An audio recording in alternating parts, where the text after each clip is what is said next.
नमस्ते, मी कल्पना. आजी नातीच्या किचनमध्ये तुम्हा सर्वांचं स्वागत आणि मनापासून शुभेच्छा.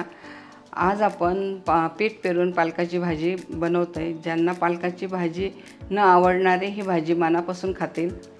ही भाजी बनवायला खूप सोपी आहे. तुम्ही जर आदल्या दिवशी पालकाची गड्डी निवडून घेतली आणि स्वच्छ धुवून फ्रीजमध्ये कापून ठेवली तर दुसऱ्या दिवशी 5 मिनिटात ही भाजी होते. आता ही भाजी बनवण्यासाठी काय काय साहित्य लागतं ते बघूया. मी इथं एक पालकाची गड्डी स्वच्छ धुवून आणि बारीक चिरून घेतली आहे. आपण पीठ पेरून घेतो म्हणून इथं बेसन पीठ घेतलं अर्धी वाटी. नंतर हिरवी मिरची कापलेली आहे. भाजीचा रंग बदलू नये म्हणून 2-3 थेंब मी लिंबू पिळणार आहे.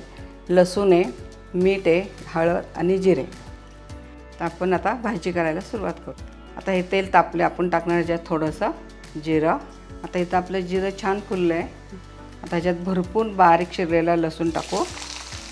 आपण जितका लसूण टाकू तितका त्या पालकाच्या भाजीला चव छान येते. तांबूस रंगावर आता लसूण आपण परतून घेणार. आता हा तांबूस रंगावर लसूण झालेला आता आपण ह्याच्यात टाकणार आहे मिरची. आता पुन्हा हे छान परतून घ्यायचं आहे आपल्याला. ही मिरची जर तेलात चांगली परतून घेतली तर मिरची भाजत नाही, म्हणून आपण ही छान फोडणी आपण करून घेतो आहे लसूण मिरचीची. तर आपली छान लसूण मिरचीची फोडणी झालेली आहे. तर ह्याच्यावर आपण टाकणार आहे थोडीशी हळद, खूप नाही टाकायची.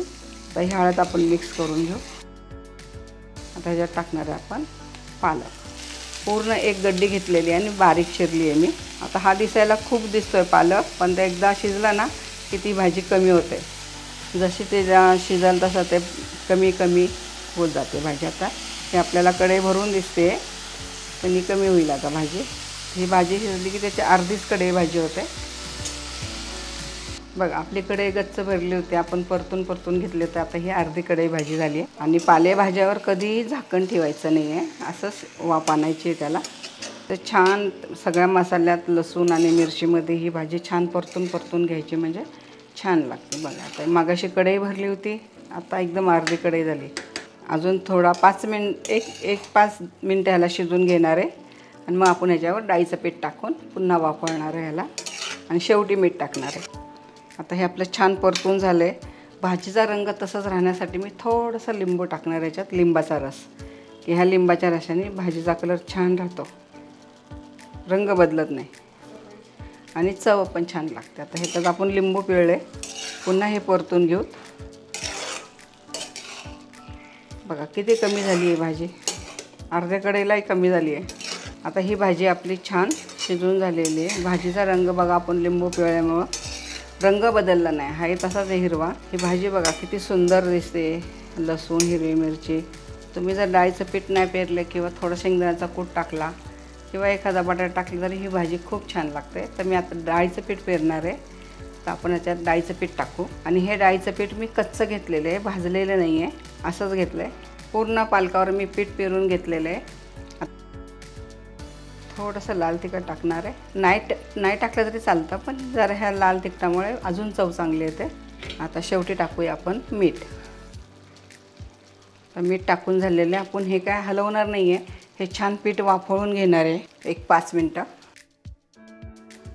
आपण जर ह्या पद्धतीने पीठ पेरून भाजी केली ना तर ह्याला पीठ भाजून घ्यायची काय गरज नाही आहे. अशी पण भाजी खूप छान लागते. आणि आपण आता हे वाफेवर शिजवणार आहे, त्यामुळे वाफेवरचं एक चव वेगळी लागते. चला, आपण पीठ पेरून ठेवलं होतं झाकून. आता हे पीठ किती छान वाफळे बघा, खमंग असा त्याचा सुवास दरवळतो आहे पालकाचा. तर आता आपण ह्याला हलवलं नाही तर हे पूर्ण आपण हलवून घेऊ भाजी, म्हणजे ते पीठ सगळ्याला लागेल. भाजीचाही रंग नाही बदलला आपल्या. पीठ पण छान वाफळून निघाले वाफेमध्ये. पीठ भाजून टाकायची काही आवश्यकताच नाही आहे, कारण ते वाफेवर इतकं छान शिजलं आहे पीठ ते. आणि ह्या भाजीची चव तर इतकी छान लागते, ज्याला न आवडणारे लोक पण ही भाजी आवडीने खातील अशा पद्धतीने केली तर. कुठं लागले नाही, काही नाही, कुठं चिटकली पण नाही आहे. ते छान पीठ शिजलं गेलं आहे ना. पीठ नाही शिजलं की मग ते चिकट भाजी होते आणि भांड्याला चिटकून राहतं. आपली कुठंही भाजी चिटकलेली नाही आहे, छान असे.